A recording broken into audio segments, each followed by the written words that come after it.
amigos de Vertiente de Opinión. Aquí hay una persona que está como invitado hoy, más que un amigo mío, un hermano afectivo. Sus iniciales son Hercilio Veloz Burgos, que él es, yo me digo a mí mismo muchas veces, si hay una persona que yo haya conocido en mi larga vida, más servicial que Hercilio, y a veces digo, pero fulano, pero qué va, Hercilio, yo aprendí muy tarde esa frase de que el que no vive para servir, no sirve para vivir. Y fue de la boca de Hercilio que escuché esa frase por primera vez, que creo que es de Jesús, ¿verdad? Que no es mía, la trajo Juan Bosch aquí, creo que eso es de Bolívar.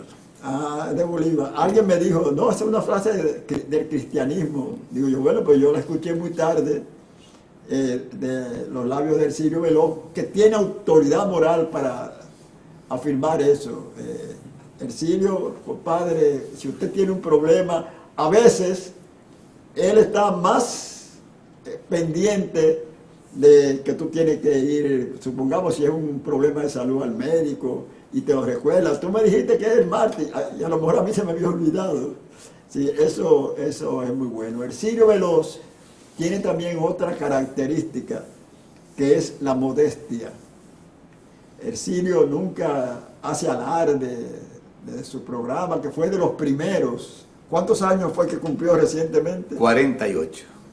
Ahí Virgen de Arcángel. 48 y meses, sí, ya tenemos. Él cuando dice el tiempo que tiene su programa, se arriesga a que le pongan más edad de la que él tiene. No, voy a cumplir 79. Ah, bueno, yo nada más te llevo 3, 82.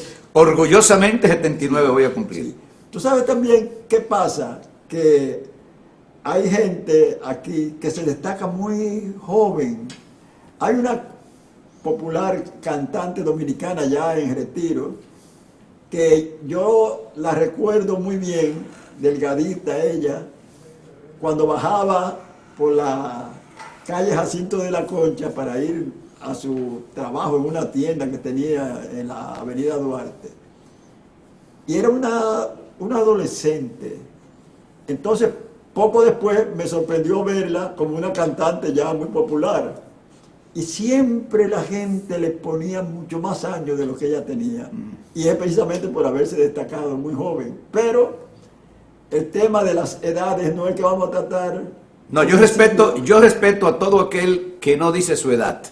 Pero yo como quise tanto a mis padres, yo no tengo por qué quitarme 5, 10 o 15 años. Claro. Yo voy a cumplir 79 años el día 4 de julio. Es decir, yo nací el 4 de julio de 1939 martes a la 1 de la madrugada, el mismo día, el mismo año y la misma hora en que murió el padre Fantino. Y tiene muy presente ese dato. Yo recuerdo que mi esposa Ibelice siempre dice su edad, y una vez me dijo Jackie Núñez, caramba, en paz descanse, ese gran comunicador, el mago de la palabra, me dijo un día, mira, no voy a votar por Ibelice ni siquiera para suplente de regidora. Digo yo, ¿y por qué? Porque una mujer que diga su edad, no, eso es un peligro. Y es verdad, cuando yo veo que un hombre se quita la edad, yo digo, qué raro eso, ¿por qué un hombre? Porque también la mujer, que siempre su objetivo es la seducción, el tener impacto, pero no, es más, es mejor decir que uno tiene 2 años más, ¿verdad? Para que la gente diga, oye, qué bien se conserva. Yo he dicho que tengo 80 años. A mí, una comadre mía, ella veía que yo cumplo en septiembre, 28 de septiembre. Y entonces... Día que cumplí año mi madre. Sí, exactamente, que el mismo día que nació tu madre. Y yo recuerdo que esa amiga mía veía que yo desde enero ya comenzaba a decir la edad que iba a cumplir en septiembre. Y ella me dijo, mire, el día que usted hable embuste, que sea para beneficiarse, pero no hable mentira para perjudicarse, ¿por qué si usted no tiene una edad tiene que decir que la tiene? No, no, no. Es más, el 27 le pregunta de septiembre, usted dice que tiene, ¿verdad? La edad que tiene, porque usted no ha cumplido la que usted va a decir a partir Pero se puede decir, voy a cumplir, si Dios quiere. Exactamente. Bueno, vamos a hacer esta primera pausa bajo el marco de estos cuadros de la Galería de Arte San Ramón. Sus locales usted lo conoce, están en la avenida Abraham Lincoln y en la calle Doctor Betance. Volvemos con Hercilio Veloz, un hombre, vamos a tener que hablar con él sobre un tema que él no vive pasándole factura al país. Hercilio ha arriesgado su vida más de una vez por la democracia dominicana y sin embargo no alardea de eso. Volvemos. Hoy se inicia un mes importantísimo para la historia de la República Dominicana. El día 24 de abril estalló una rebelión, primero militar, luego popular, porque el pueblo se incorporó, y luego defensa de la patria, porque para impedir el triunfo de esos héroes, los que cayeron, mártires, y los que están vivos, caramba, tienen que estar muy orgullosos de haber participado del lado constitucionalista en esa gesta. Hercilio Veloz fue una voz en la emisora del llamado gobierno constitucionalista, y digo llamado porque se limitaban a algunas cuadras de la ciudad capital, pero qué orgullosos estaban los locutores de esa emisora, y Hercilio Veloz fue uno de ellos. Hercilio, bueno, ya se nota, si naciste en el 39, entonces en la gesta libertaria del 65 tenías 26 años. Cumplí 26 en la revolución. Sí. 26 años cumplí la revolución. Muy joven, muy joven. Ya tú tenías, antes de esa gesta, claro, una historia también patriótica, porque luchaste contra los remanentes del trujillismo y contra el trujillismo también. Sí, ya habíamos participado en unos acontecimientos de los cuales yo no fui el ideólogo, sino fue por accidente más bien. Y digo esto porque no somos pocos los que en el país siempre queremos decir que fuimos los creadores, los gestores, en fin. Yo ni en la revolución, ni los sucesos de la calle Espaillat, ni en otros acontecimientos más, he sido el primero. Yo he entrado a participar.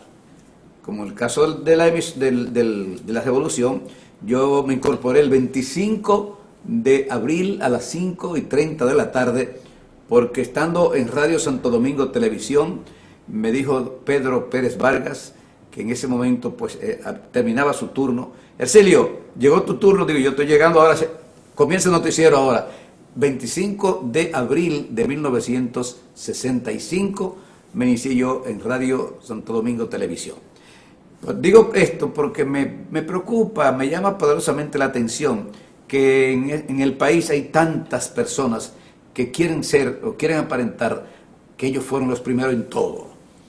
Y esto realmente pues habla muy mal de la persona, porque aquí nos conocemos todos. En el caso específico de la revolución de 1965, nos conocemos todos o casi todos. Fueron 4 meses en 20 y pico de cuadras, como se dice, que nos manteníamos todos en contacto. Los militares, los civiles, los comandos, los locutores, los médicos, los abogados, en fin, todo el mundo. Pero yo quisiera aprovechar esta magnífica oportunidad que hoy se inicia el segundo mes de la patria, porque si es cierto que febrero es el mes de la patria, yo creo que abril debe ser el segundo mes de la patria, porque posiblemente no se haya originado en República Dominicana otro acontecimiento de más trascendencia, con excepción de la restauración, que los sucesos de abril de 1965. Y digo esto porque no fueron iguales los sucesos del 27 de febrero de 1844, cuando nos separamos de Haití, que esa noche no se escuchó un solo disparo a los sucesos de abril de 1965.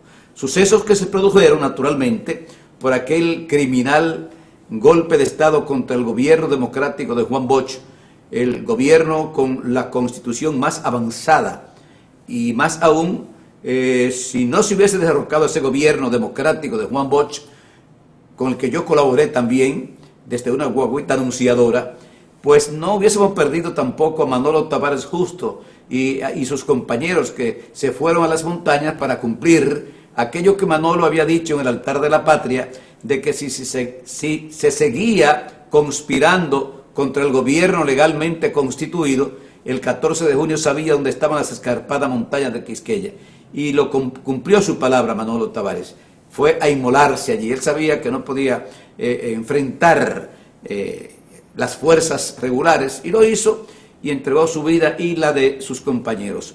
De manera que digo que abril es importante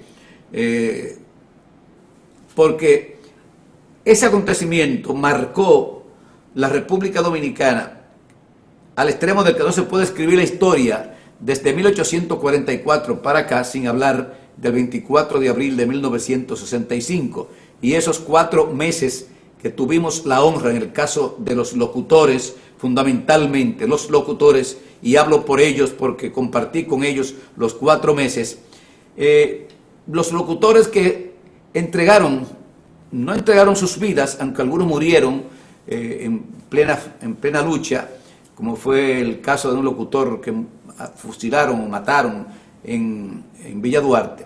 Pero ¿cómo se entregaron esos locutores a la causa que habíamos abrazado todos?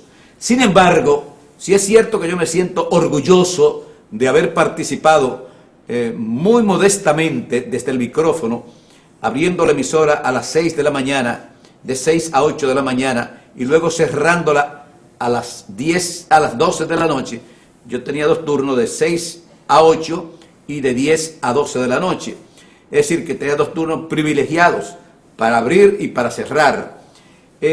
Hablo en nombre de los locutores porque si hay algo que me ha dolido a mí de todo lo que pasó en abril, y no en abril, lo que ha pasado después de abril, es el hecho de la forma, para mí tan bárbara, por no llamarle de otro, no ponerle otro calificativo, de cómo se ha querido ignorar el trabajo, la labor de la emisora constitucionalista. Si no hubiese existido la emisora constitucionalista, aquí las tropas de Wessing, las tropas del gobierno de reconstrucción, es más, ni siquiera hubiesen llegado los norteamericanos. Fue la emisora constitucionalista la que, con la voz de Peña Gómez primero y después con aquel grupo de locutores que tomó la emisora oficial en horas de la tarde del mismo 24, y los que continuamos a partir del 25 que se mantuvo la revolución. Para aquellos jóvenes que tienen menos de 53 años, yo le puedo decir lo siguiente: pasaban semanas y no se escuchaba un disparo. Eran negociaciones tras negociaciones. Se hacían gente presas de ambos bandos, pero no sonaba un disparo. O tal vez sonaban 2 o 3 disparos, algún gatillo alegre. Sin embargo, la emisora estaba desde las 6 en punto de la mañana hasta las 12 de medianoche. Es decir, ¿por qué digo esto? Porque era a través de la emisora que se mantenía informado al país y al mundo de lo que estaba pasando, del abuso que se había cometido contra un país pequeño geográficamente y, ¿por qué no pequeño también en habitantes? Teníamos que echar algunos 5 millones o 4 o 5 millones de habitantes frente al monstruo aquel que se llama los Estados Unidos de Norteamérica, que se hizo acompañar de otros países que como lacayos en esa época pues lo apoyaron. Entonces, ¿por qué siempre he protestado? Y seguiré protestando hasta el día que me muera, porque se han escrito más libros, voy a hablar relativamente, comparativamente, se han escrito más libros sobre la revolución que sobre los disparos que se hicieron en esos 4 meses. Sin embargo, ha habido, y yo creo que ha sido profeso, o por envidia, o no sé por qué, una forma de querer opacar a la emisora constitucionalista. Yo hablo en nombre de los 32 locutores que estuvimos allí. Yo hablo en nombre de la emisora. Sin esa emisora, ni Camaño hubiese sido Camaño, ni Montearache hubiese sido Montearache, ni los comandantes hubiesen sido comandantes, ni ninguno de los que hoy se proclaman ser héroes nacionales hubiesen sido nada si no está esa emisora. Emisora que fue elogiada por Francisco Alberto Camaño Deñó. Yo tengo la carta en mi poder.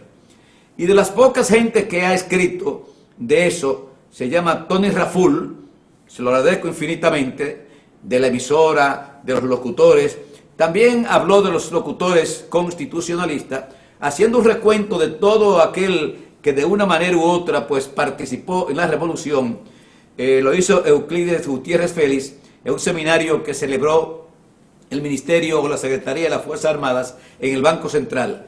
Euclides, comenzando por Camaño, hablando de las figuras principales, tuvo la gentileza, digo yo, de incluirme a mí entre las figuras de la revolución. Yo no era de las figuras de la revolución, yo era un locutor de la revolución. Pero él, cuando llegó, después de hablar de Camaño y su vida, habló de todos los profesores universitarios, habló de todos los comandantes, habló de todos los militares con sus respectivos rangos. Entonces, para caer, dijo, una revolución que tenía como locutores a Pedro Pérez Vargas, Luis Acosta Tejeda y Ercilio Veloz Burgos. Yo tengo el libro. Es decir, no lo estoy diciendo yo por decirlo, sino porque Euclides lo dijo en ese seminario. Y otras personas más. Y lo voy a hacer públicamente. Lo voy a hacer públicamente porque me llenó de indignación, porque para mí fue un irrespeto lo que hizo, ¿cómo se llama? El que escribe los documentales de televisión. Andrés, ¿es Andrés que se llama? No recuerdo bien, no. El de los documentales, la guerra civil, la guerra de abril y todas esas cosas. Bueno, se me olvidó el nombre ahora como cosa de la vida. Escribió un libro y logró llenar un salón de la Biblioteca Nacional en la universidad y mencionó uno o dos locutores. Es que el problema no es mencionar locutores, el problema es no haber reconocido el trabajo de la emisora, que el conjunto, no los locutores, porque nadie estaba buscando protagonismo, sino cumpliendo con el deber patrio. Yo estaba allí respondiendo al llamado de la patria en ese momento, y yo no tenía por qué buscar que se me reconociera a mí, sino a los locutores, sobre todo a la emisora constitucionalista. Esa emisora que no se apagó, bueno, solamente se apagó, estuvo fuera del aire el día 15 de junio de 1965, con aquel criminal bombardeo a que fue sometida la zona constitucionalista.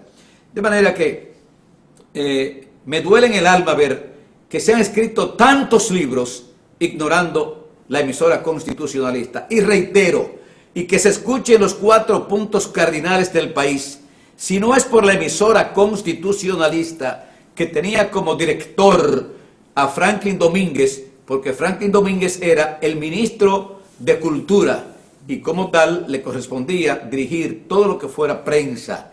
Por eso todo lo que se leía en la emisora estaba firmado por Franklin Domínguez. Habían otros ministros que también participaban, pero el ministro realmente era Franklin Domínguez. Por eso me duele tanto, me dolió tanto de Luis Acosta Tejeda, cómo Luis Acosta Tejeda murió envuelto en el manto de la amargura en el exilio, porque el gobierno del PRD, el primer gobierno del PRD, no fue capaz de atender lo único que él reclamaba, y era que se le nombrara en un cargo en el consulado dominicano en New York, y tuvo que pasar casi 2 años como obrero en Nueva York, para luego ir a emisora y luego pasar a ser uno de los mejores locutores del Canal 41. Luis Acosta Tejeda, Pedro Pérez Vargas, Pedro Muñoz Batista, Jaime López Braches, en fin, 32 locutores, Fernando Casado, alguien que murió recientemente, Fabio Valenzuela, Darío Esteve, en fin, todos los que estuvieron allí. Pero yo hablo de la emisora. Sin esa emisora constitucionalista, que era el medio por el cual el pueblo se mantenía informado de lo que estaba pasando, y los corresponsales extranjeros que estaban aquí, que eran muchos de todas partes del mundo, los que estaban aquí, era vía la emisora que se enteraban. Y después iban a reconfirmar lo que la emisora decía, ya con Franklin Domínguez, ya con Camaño si le daba la entrevista, o ya con cualquier otro funcionario de la revolución. Por eso yo estoy aquí hoy, en este 1 de abril, mes en que se inicia el mes de la revolución de 1965, para decirle al país y al mundo que se ha cometido el peor, si no un crimen, el ultraje, por llamarlo de alguna manera. No me ven así que olvido, porque no es posible que 100 o 200 escritores, o tal vez más, que han escrito sobre la revolución, a todos se le haya olvidado la revolución, la emisora constitucionalista, y hay que decirlo, fue HIZ, porque era la emisora que estaba más cerca cuando se juramentó Camaño y la que tenía mayor proyección a nivel nacional. HIZ creo que todo el mundo la conoce porque era una de las emisoras más viejas del país y creo que sigue siendo la más vieja, una de las más viejas del país.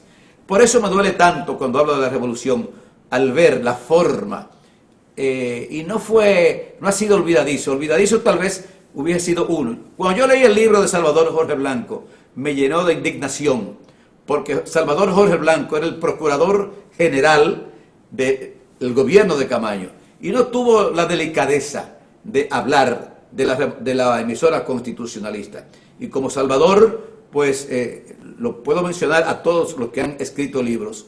De manera que, por eso quiero dejar sentada esta protesta enérgica contra todos los que han escrito sobre la revolución y no se han dignado en dedicarle 2 o 3 páginas a la emisora constitucionalista. Mira que no hablo de los locutores, para que no crean que estamos buscando protagonismo, sino de los que se fueron, de los que murieron, pero están sus familiares, que saben que sus parientes participaron en la revolución. Recientemente murió Fabio Valenzuela, que abría con nosotros la emisora del Sanitario. ¿Y qué era la emisora del Sanitario? Cuando nos sacaron del aire en radio, en la emisora oficial, gracias a Manuel Quirós y a Cambero y a Pedrito Torres, sacamos una emisora pequeña en el Sanitario de la San Martín 41, en el garaje de Luis Lora Medrano. Y ahí, ¿quiénes hablábamos ahí? Fernando Casado, que está vivo, Fabio Valenzuela, que murió recientemente, Franklin Domínguez escribía todo lo que se les pasaba por esa emisora. Duramos una semana transmitiendo desde ese Sanitario. Es decir, para que la gente sepa cuál fue el rol de la radio constitucionalista, que si importantes fueron los comandos, más importante fue la emisora constitucionalista. Por eso todo el que venía del exterior, los corresponsales, primero llegaban al Copelo a buscar a Franklin Domínguez e enterarse ya de viva voz, porque se habían enterado por medio de la emisora. De manera que mi más enérgica protesta frente a todo aquel que ha escrito de la revolución, que a lo mejor ni estuvo en la revolución, ni sabe lo que pasó, ni sabe los momentos de tristeza, de angustia, de alegría, de glorias que vivimos allí, para hablar de la revolución. Sin embargo, ignora a la emisora constitucionalista. Yo creo que aquel que se respete y vaya a escribir de la revolución debe primero hablar de la emisora constitucionalista, porque si José Francisco Peña Gómez no hace lo que hace aquel 24 de abril a la 1:30 de la tarde aproximadamente, cuando informó al país y al mundo de lo que habían hecho los militares pro Constitución, encabezados por Mario Peña Tavera, cuando hicieron preso al Estado Mayor del Ejército Nacional, cuando llamó al pueblo a las calles a respaldar ese movimiento, y cuando aquellos locutores encabezados precisamente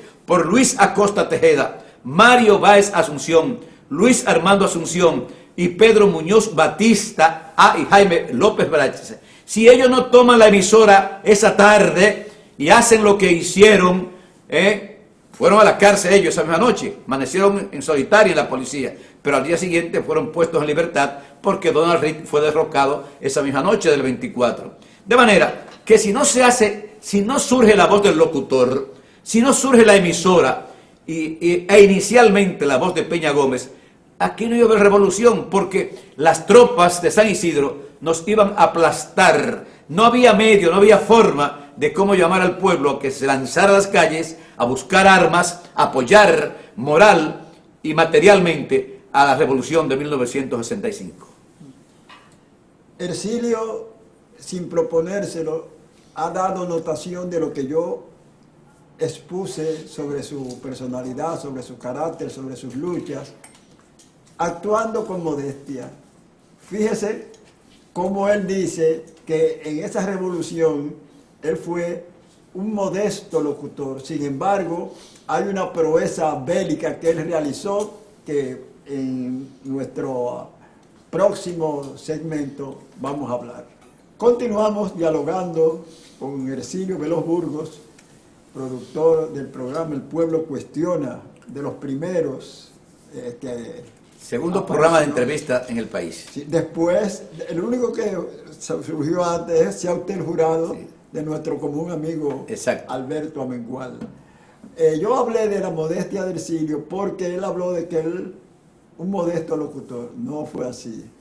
A esa condición del modesto locutor que él señala, la precedió una jornada heroica trasladando una planta para precisamente las transmisiones de las facetas heroicas de ese 24 de abril de 1965, junto con Fernando Casado.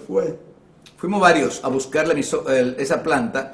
Fue el mismo día 15 de junio de 1965, cuando lanzaron, no sabemos si una granada o qué, o un mortero, no sabemos, yo no sé de eso, que cayó justamente en la oficina del jefe de Estado Mayor, que era Juan Lora Fernández, y nos sacaron del aire.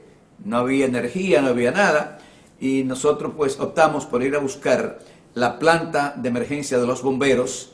Recuerdo que fuimos con pistola en mano, de los pocos, y ahí sí voy a ser un poco inmodesto, de los pocos que tenía arma, pistola, era Ercilio Veloz. Habíamos dos. Luis Acosta Tejeda tenía pistola y yo tenía pistola. Y los dos fuimos, Luis Acosta no fue, fuimos varios locutores a buscar la planta de los bomberos. Y un bombero, no recuerdo el rango que tenía, quiso hacer oposición. Y yo dije, mire, la patria está primero. Cogimos la planta, nos la llevamos hasta el Copelo, y entre Cambero y Pedrito Torres, técnicos los dos, 4 meses los dos en la revolución, pues nos sacaron de nuevo al aire. Es decir, si no nos empantalonamos y traemos esa planta, íbamos a estar hasta que le diera la gana darnos el fluido eléctrico. De manera que, pero el caso para mí más dramático fue el del sanitario. Y digo esto porque justamente el 28 de septiembre, el 28 de abril, cuando llegan los norteamericanos, que abrimos la puerta de la casa de Luis Lora Medrano, San Martín 41, al lado de la casa de Petán, teníamos el transmisor montado en un sanitario, donde transmitíamos desde ahí Fernando Casado, Fabio Valenzuela, Plinio Vargas Matos, Rafael Moya Valdés y Ercilio Veloz Burgos. Franklin preparaba el material y nosotros lo difundíamos de ahí. Es decir, ¿por qué digo que fue eso lo más dramático? Porque teníamos los norteamericanos que estaban pasando a 25 metros. Pasaban por San Martín, pero ellos ignoraban de que había una emisora ahí, que la podían tomar, pero no tenían, parece, los equipos como detectar que se estaba transmitiendo a pocos metros de ellos. Y ahí duramos un par de días transmitiendo desde ahí, hasta que optamos bajar a la zona constitucionalista.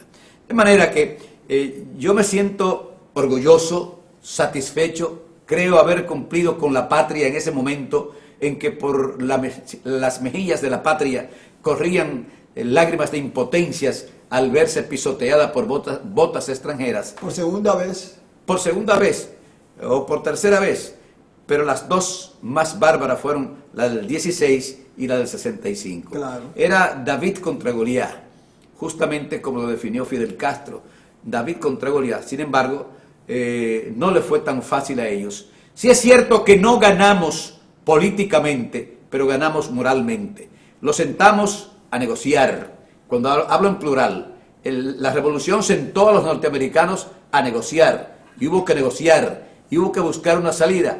Que fue una decisión de Lyndon Johnson, es verdad, de que Lyndon Johnson dijo que el único, la situación, eso fue el 16 de junio, después que los norteamericanos no pudieron tomar la zona constitucionalista, que ese día sí hubo disparo, fue la segunda batalla de fuerte, las tres batallas, hubieron tres grandes batallas, o tres grandes enfrentamientos, el 27 en el puente, 27 de abril, el día 15 de junio, que se comenzó por la mañana, Mortero. y lo del Cibao, lo del Matún, fue donde murieron más personas en esas tres batallas, y en las tres los dominicanos demostramos que estábamos dispuestos a morir por la libertad y por la soberanía nacional.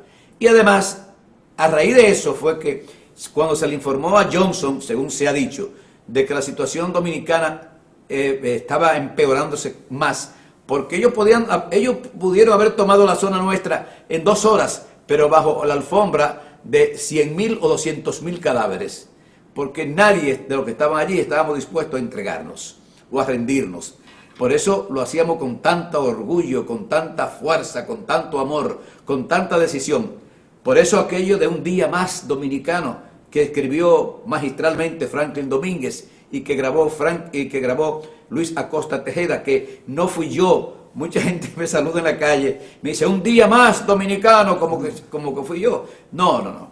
Yo lo único que hacía era poner la grabación que había escrito Franklin Domínguez y que grabó Luis Acosta Tejeda.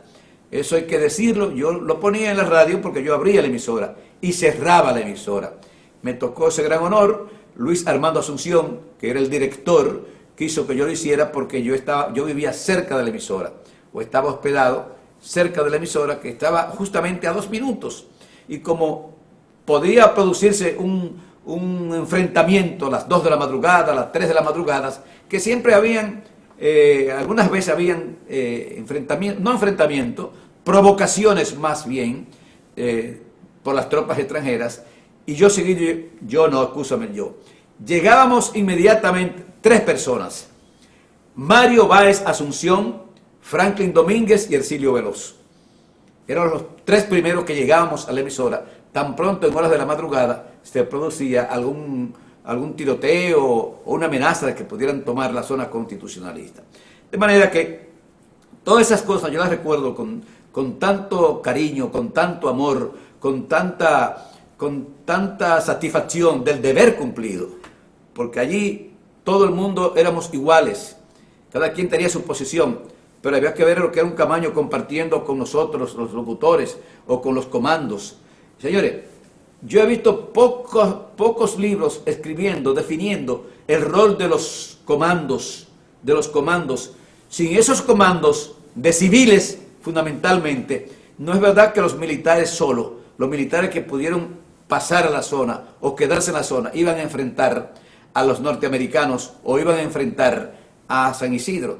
Señores, hay que recordar a un Pichirilo, un hombre que estuvo con Fidel en la Sierra Maestra, fue uno de los comandantes de la revolución, y así sucesivamente, un Andrés Ramos Peguero, y después muchos más, un Jaime Cruz, Barahona y otros más que estuvieron allí. Yo digo que si fuéramos a señalar los héroes de la revolución, primero, yo creo que los militares constitucionalistas, los que tuvieron el valor, el coraje de dar el primer paso. Luego, los militares que los siguieron a ellos, que estaban en lugares distintos del país y vinieron a la zona constitucionalista. Y después ese comando de mujeres.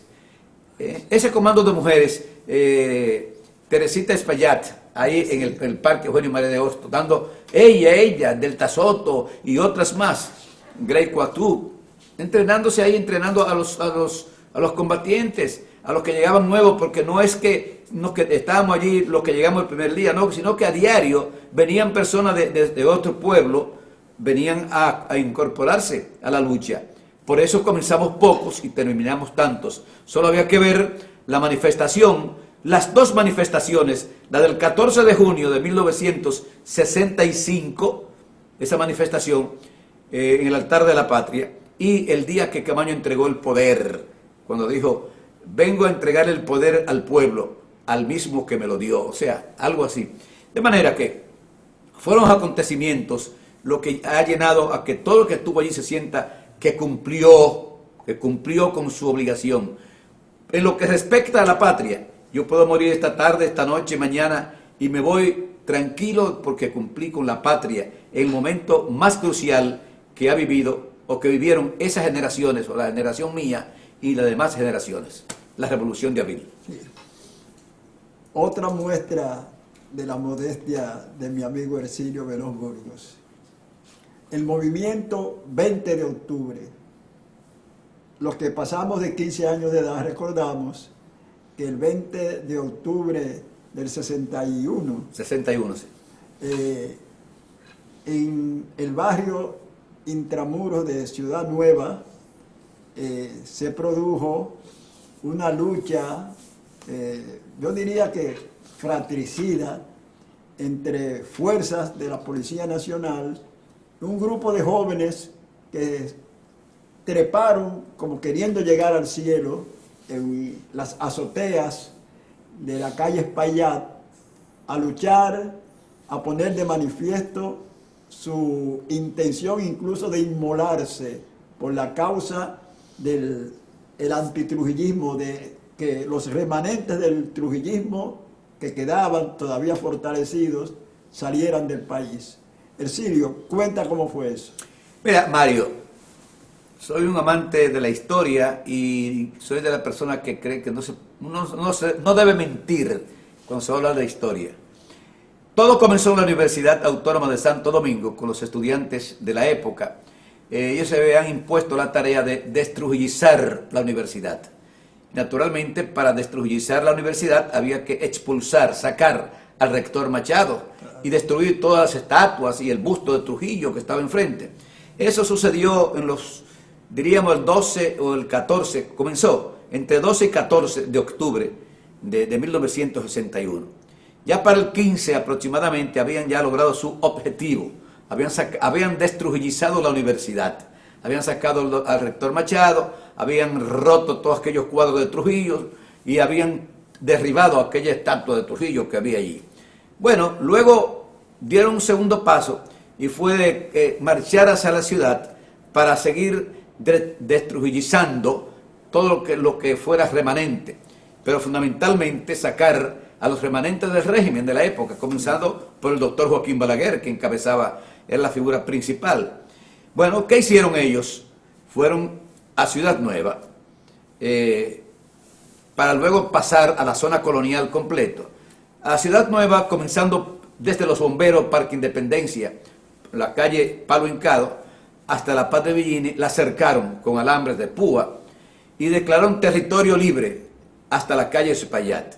Por ahí no podía pasar nadie que no estuviera dispuesto a incorporarse a la lucha, a seguir con la destrujillización. Bueno, eso lo hicieron un grupo de jóvenes en la noche del día 19, en la madrugada, alambraron todo aquello. Me van a buscar a mí a las 11 de la mañana, yo vivía en la Jacinto de la Concha 65, donde estuvo un negocio, tú tienes que haber conocido, en La Habana, Madrid. Me fueron a buscar porque yo había tenido alguna notoriedad. Yo no fui el principal, sino yo participé en el grupo que fue a sacar a Balá, porque Balá había amenazado con destruir los locales que había o agredir el local del PRD que se había instalado frente al Parque Duarte, al Parque Colón, desde el 5 de julio, que llegaron aquellos tres evangelistas de la democracia, como fueron Ramón Castillo, Nicolás Silva y don Ángel Miolán. Balá había amenazado con destruir el PRD, ya había destruido el MPD en la José Trujillo Valdés, cuando Trujillo dio aquella libertad para que se formara. Bueno, un grupo había quemado a Radio Caribe, pero el grupo nuestro salió a enfrentar a Balá. Al tener cierta notoriedad, porque salía en la prensa que yo estaba en ese grupo, me fueron a buscar para los sucesos de la calle Espaillat.